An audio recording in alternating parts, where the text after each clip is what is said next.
Another blow for the Cowboys defense as safety goes to IR.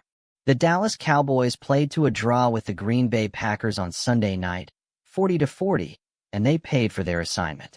In the first half, safety Malik Hooker, one of their top defensive players, limped off the field with a toe injury. Early reports suggested that Hooker would be sidelined for several weeks, though it wasn't until earlier this week when the full extent of the injury was confirmed. Cowboys head coach Brian Schottenheimer did not get into specifics, but confirmed that Hooker's injury would keep him out on a week-to-week basis, with the timetable of his return still being unknown. The defense has been under the microscope early this season, with more than its share of rough patches, and now it loses one of its top contributors, making things that much worse. The picture was now becoming clearer this Tuesday. NFL Network's Tom Pelissero reported that Hooker was put on injured reserve, which will keep Hooker out of the lineup for at least the next 4 games. Through 4 games this season, Hooker had 20 tackles and has been a key player in the Cowboys' pass defense. He's a voice on the field and their key deep coverage specialist, so his loss looms large. With Hooker no longer in the mix, the Cowboys turn their attention to filling a hole in their secondary. Marquise Bell, who made 1 tackle in the draw with Green Bay, is likely to see an increased workload. Wanya Thomas also has the ability to play an expanded role, but Arkansas State's safety depth beyond those two leaves much to be desired.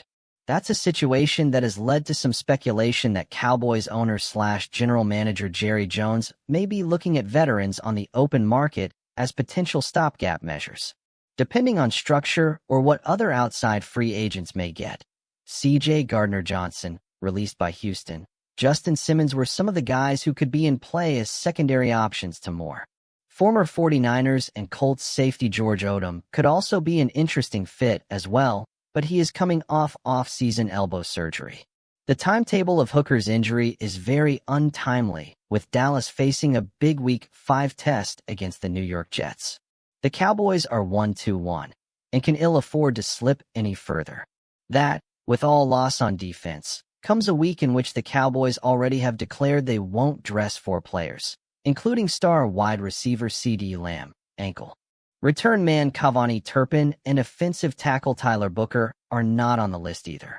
With Lamb gone, quarterback Dak Prescott will probably have to lean on George Pickens more in the passing game, but the Jets' defense, anchored by shutdown corner Sauce Gardner, isn't a pushover. All head coach Schottenheimer's creativity might not be enough if the Cowboys' isn't up to par.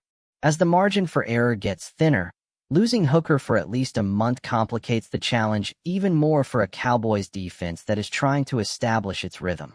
They're having those meetings to address the problem areas within their football team, and as the Cowboys head into a stretch where they'll have to find some answers, both on the field and in unrestricted free agency, how they get back in that quicksand-hopping ditch is going to determine if they can reinstill that swagger and stay alive moving forward. Cowboys' defense hits critical. Are they deep enough or Hutton without Hooker? Follow along for the latest news as the team gears up for what figures to be an uphill climb this season.